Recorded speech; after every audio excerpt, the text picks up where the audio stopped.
nagu kolleeg Kütt ütles, et malbelt ja numbrite abiga, et ma siis vaatasin neid numbreid. Ja iseenesest ütlen eelnõu kohta muidugi seda, et nagu ma siin enne ka küsimuste voorus ütlesin, et iga ühiskond peab ikkagi enda nõrgemate liikmete eest hoolitsema, nii et seda pidi vaadates igati mõistlik, aga mõned aspektid tasub veel välja tuua. Käibemaksu tõus, mille sotsiaaldemokraadid koos Reformierakonnaga tegid, tõi riigieelarvesse juurde kusagil 370 miljonit, tõusust endast tuli ilmselt kusagil 300 ringis. Nii et see raha võeti Eesti inimeste taskust ära. Sellel aastal suvel teatavasti tõusis käibemaks veel, nüüd on ta 24%.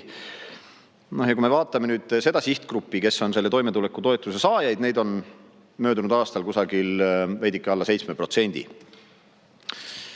No ma püüdsin täna siis arvutada riikliku statistika ja eelarve numbrite pealt, et kui palju võeti siis raha ära selle käibemaksu tõusuga just nimelt sellelt sihtgrupilt.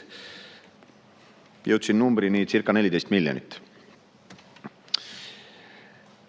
Ja nagu me täna kuulsime, kolleeg Kütt ütles, et riigieelarve kulu selle toetuse piiri tõstmiselt 200-lt 300-le sotside arvutuse kohaselt oli kusagil 12-13.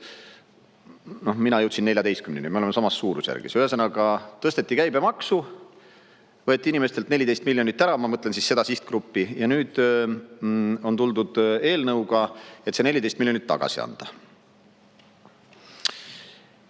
Kui me vaatame seda, kui efektiivselt Eestis makse kogutakse, siis me oleme siin maailma eesotsas, et kulumaksude kogumiseks ei ole kuigi suur, aga ikkagi selline 500 000 kuni 1 miljon läheb. Palju suurem kulu on toetuste administreerimise kulu.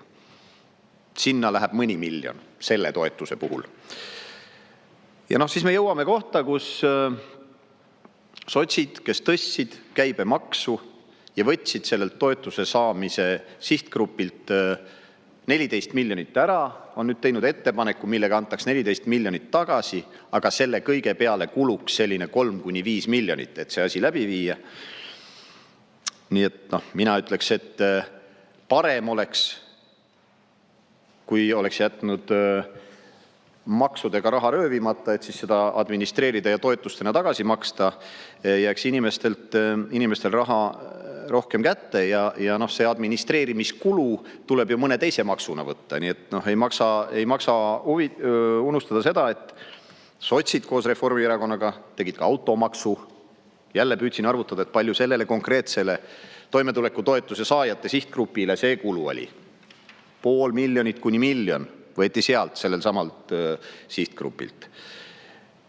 Teatavasti on seal sihtgrupis ka palju lastega peresid. Kaotati ära sotsid koos Reformierakonnaga tulumaksu vabastus lapse ülealpidamise puhul. Hinnanguliselt ma ütleks jälle 500 000 kuni 1 miljon võeti sellelt samalt sihtgrupilt. Lisaks tõsteti igasuguseid tasusid, lõive iga toimingute eest riigiga, KOV-iga. Nii et ma kutsun üles eelnõu toetama selles seisus, kus me täna oleme, aga sotse ma kutsun üles seda kõnet stenogrammist vaatama, nende numbrite üle mõtlema, sest et tegelikult sotsialism lõpuks viib pankrotti.